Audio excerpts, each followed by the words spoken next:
Jumpa lagi dalam program Mingguan Dunia kita produksi VOA Indonesia. Saya Virginia Gunawan dan Aryatna Budianto. Kali ini kami berada di kawasan Haines Point ya. Di belakang kami ini ada Potomac River, Sungai Potomac. Sebetulnya sih kita mau ngebawain episode tentang National Ocean Month atau Bulan Kelautan Nasional di Amerika Serikat. Tapi agak susah kalau mau ke laut, agak jauh ya dari kantor. Jadi nggak apa-apa. Ada body of water, ada perairan. Tapi ini termasuk salah satu body of water yang akhirnya nanti itu mengarah ke Samudra Atlantik ya. Betul, iya walaupun agak jauh ya dari pusat kota Washington DC.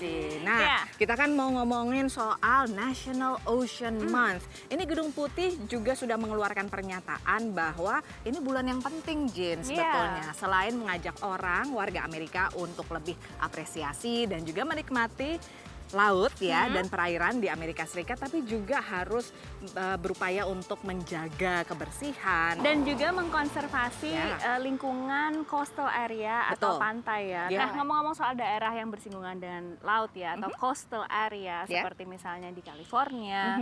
Ini ada satu daerah yang dulunya itu sangat populer sebagai destinasi pariwisata, tapi akibat dari banyaknya orang yang berkunjung lalu kurang bertanggung jawab, jadinya itu rusak. Jadinya malah salah satu yang paling terpolusi ya di California. Dan juga kita akan melihat ke negara bagian Louisiana, tepatnya di Gulf of Mexico atau Teluk Meksiko. Nah, di negara bagian Louisiana ini karena climate change ya, perubahan iklim, terus juga air laut naik gitu ya. Itu mengakibatkan beberapa area tuh jadi tenggelam. Pulau menyusut dan ini juga berpengaruh kepada para nelayan dan juga penduduk yang tinggal di sana. Wah, kita tonton pemirsa liputannya. Salton Sea merupakan danau terbesar di California, di mana pengunjung bisa menikmati pantai sepanjang 56 km. Tahun 1950-an hingga 70-an, ini merupakan destinasi wisata populer, terutama untuk berakhir pekan. Tapi kini tinggal kenangan. Get up and ride your motorcycle out in the desert if you wanted to, or ride your dune buggy out there, then come back and go water skiing and fishing, and there was everything here. Industri utama kawasan ini adalah pertanian dan produk energi. Tahun 1905, banjir dari Sungai Colorado menerjang pintu-pintu kanal membentuk danau modern ini. Kecelakaan tersebut merupakan bagian dari siklus alami yang terjadi sejak jutaan tahun lalu. So the sea's never been stable. It's always been either filling up or drying out. We have evidence for that going back to almost 3 or 4 million years ago. Limpahan limbah pertanian membawa nutrisi ke air, tapi juga polusi pestisida dan zat pencemar lainnya. Kini Salton Sea menyusut, memperlihatkan sebagian dasar danau yang syarat dengan debu beracun. The levels of the inflow have decreased in the latest years because of the use of the water has improved. Farmers are using the water more efficiently, and therefore not enough water gets into the Salton Sea, and then that's why it's receding.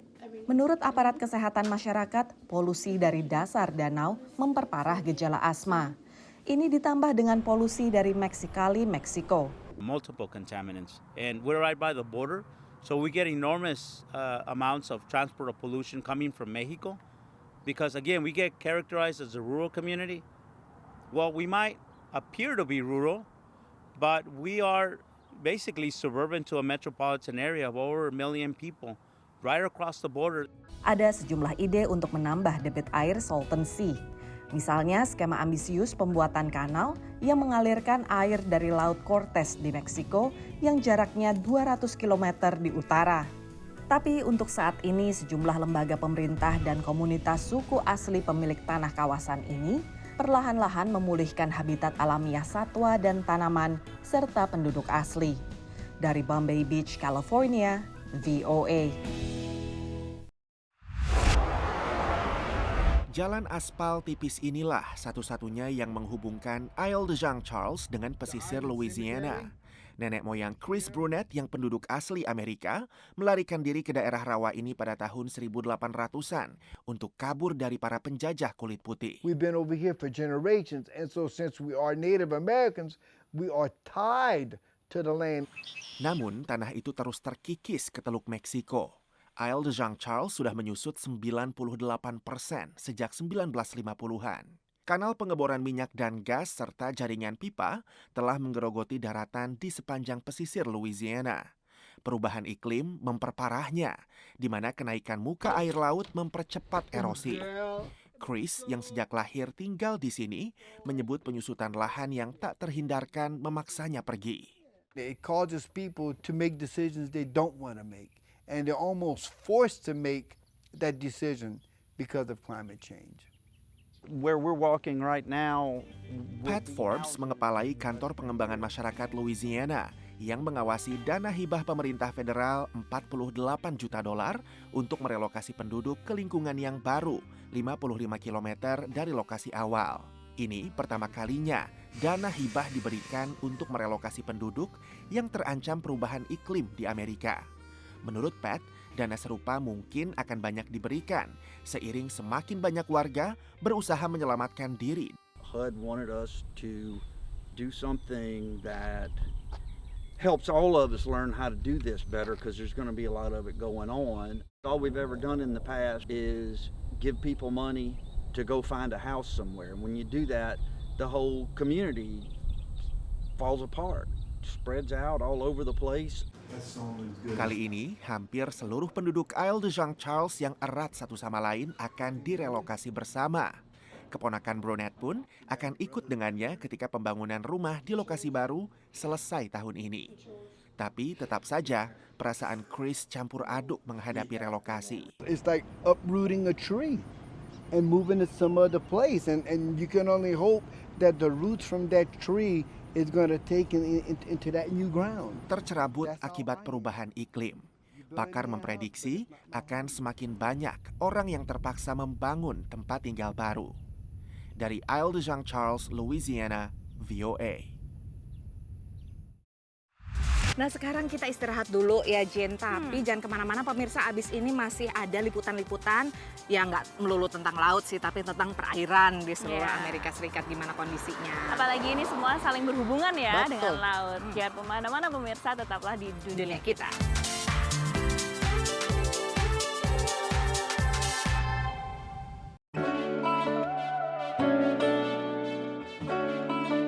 Pemirsa, masih dalam dunia kita masih merayakan National Oceans Month atau Bulan Kelautan Nasional di Amerika Serikat. Yang ini fungsinya untuk merayakan dan mengajak orang untuk lebih apresiasi terhadap ocean ya, terhadap laut, terhadap perairan di Amerika Serikat, sekaligus upaya konservasinya diajak untuk terlibat. Masalahnya memang semakin pelik ya tentang laut itu, karena selain climate change yang membuat permukaan laut itu naik, juga ada pembuangan sampah misalnya. Sampah plastik itu paling jadi masalah besar di kelautan. Dan juga soal polusi nih ya Jen, sebetulnya traffic ya, lalu lintas yang lewat di perairan ya, apalagi yang antar negara, itu kan juga menghasilkan polusi yang begitu besar ya. Benar. Dan ini ada sebuah upaya untuk mencegahnya ya dengan sebuah teknologi baru ya Jen. Ya, ini adalah menggunakan angin sebagai tenaga untuk menggerakkan kapal kargo. Nah itu lebih penting bersih sekali energinya dan lebih terbarukan. Nah selain itu Jin, kita juga akan mengajak pemirsa untuk melihat bagaimana teknologi digunakan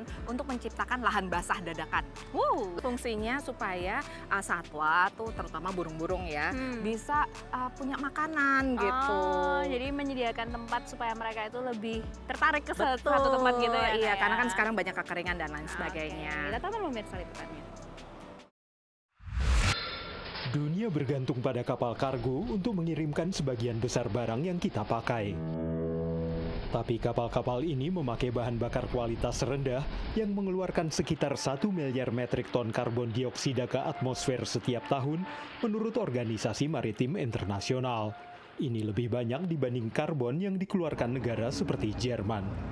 Munculnya aturan karbon internasional mendorong perusahaan pelayaran mengadopsi bahan bakar yang lebih bersih, baterai listrik, dan alternatif lainnya. Sebagian mempertimbangkan sumber energi gratis yang pernah dipakai semua kapal, yakni angin.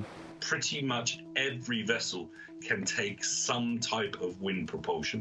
Gavin Allwright memimpin kelompok industri yang anggotanya ingin memakai lagi tenaga angin pada abad ke-21 dengan teknologi, material, dan desain baru. Ada layar layang-layang, layar sayap kaku, dan kolom berputar yang disebut rotor flattener. The wind hits the rotating cylinder and it creates a pressure differential and that creates thrust going forward. Sejumlah desain kapal baru ini akan sepenuhnya memakai tenaga angin. Teknologi angin juga dapat ditambahkan ke kapal yang ada untuk mengurangi persentase pemakaian bahan bakar. 2 kapal terbesar di dunia juga sudah dibantu angin. If you get 5 to 10% saving on a massive contention, that is huge amount. Penghematan ini bisa makin meningkat jika kapal mengikuti jalur berdasarkan kondisi angin. Wisamo yang menggunakan sayap layar tiup adalah proyek dari pabrik ban Michelin. It's very simple. It's like 2 buttons, one to say on off and one to orientate the mast in the wind direction. So basically there is no impact on the crew. Sistem otonom ini memakai sensor untuk mengukur kondisi angin dan menyesuaikan posisi layar. When you arrive under a bridge or for all the operations at the port, then it's very easy to retract the wing. Layar Wisamo telah diuji coba di kapal pesiar dan perusahaan ini berencana memasangnya di kapal kargo tahun ini. Meski sangat mirip dengan Bibendam yang dikenal sebagai manusia Michelin, yakni karakter yang telah mewakili pabrik ban ini selama lebih dari 1 abad, layar canggih ini juga mengarah ke masa depan inovasi di bidang transportasi. Dari California, VOA. Ini seperti restoran pop-up atau dadakan, lahan basah sementara yang dibuat pada waktu dan tempat yang tepat untuk melayani burung dalam perjalanan sangat panjang mereka. Central Valley di California adalah sumber makanan yang berlimpah bagi manusia. Tapi bagi burung migran yang telah mengunjungi lembah ini selama ribuan tahun, mencari makan kini semakin sulit. 200 years ago, if you were a bird flying over this landscape, what you would have seen is a mosaic of wetlands and grasslands that provided abundant bugs and other food for you to eat. Since then, what we've seen is this landscape has turned into a patchwork of almost wall-to-wall agriculture. Populasi burung turun saat mereka tidak bisa menemukan makanan atau habitat selama migrasi yang membentang 11.000 km. Menentukan kapan dan di mana harus mengairi ladang sangatlah penting untuk keberhasilan program. Aplikasi eBird membantu hal ini. Aplikasi gratis ini digunakan pengamat burung untuk merekam munculnya burung. Dengan menggunakan sampel eBird yang dikombinasikan dengan data satelit untuk memprediksi di mana air terjadi secara alami, anggota tim bisa mengidentifikasi kekosongan dan menentukan lahan mana yang paling tepat untuk diairi. Montna Farms telah mengairi sebagian dari 162 hektar lahannya untuk program ini. Rice farming and conservation go hand in hand. I've been with the farm here for over 21 years, and the white-faced ibis was a bird that maybe 21 years ago I'd see 1 or 2 of them. Now I'm seeing flocks and thousands of them on the farm. Keberhasilan proyek ini mendorong kelompok industri beras meluncurkan program serupa bekerja sama dengan petani. They're the biggest landowners right in the West, and so in order to help secure and create habitat, you need to partner with private lands. Adanya peran para petani dalam membuat lahan basah secara cepat dengan didukung panduan data dari aplikasi pengamatan burung, membuat para pecinta lingkungan bisa menyediakan habitat dan makanan bagi burung yang bermigrasi melewati wilayah di California ini. Dari Colusa, California, VOA. Sekarang kita istirahat lagi, Cin. Tapi abis ini kita akan memperlihatkan kepada pemirsa suka duka bekerja sebagai ART di Amerika Serikat. Ya. Ini menarik ya, karena mungkin kita jarang melihat sisi seperti itu dan jarang melihat diaspora yang ada di Amerika seperti apa sih mereka pekerjaannya sehari-hari. Jangan kemana-mana pemirsa, tetaplah di Dunia Kita.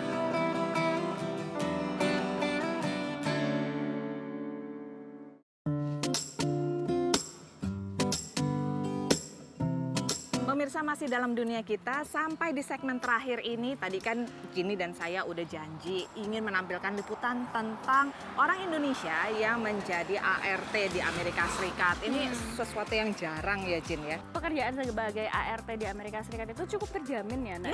Iya. Secara hukum, undang-undangnya memang sangat teratur ya, walaupun memang ada beberapa pekerjaan ART itu dilakukan di bawah tangan gitu ya.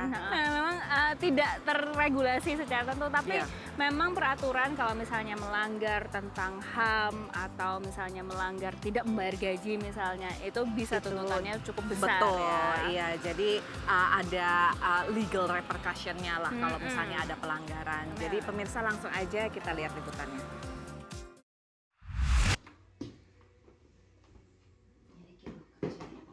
Beginilah kerja di Amerika, tiap hari nyuci kamar mandi, terus ya pekerjaan rutin rumah. Jadi harus selalu dibersihkan, apapun itu kita syukuri, nikmati, karena apa? Saya melakoni dengan senang.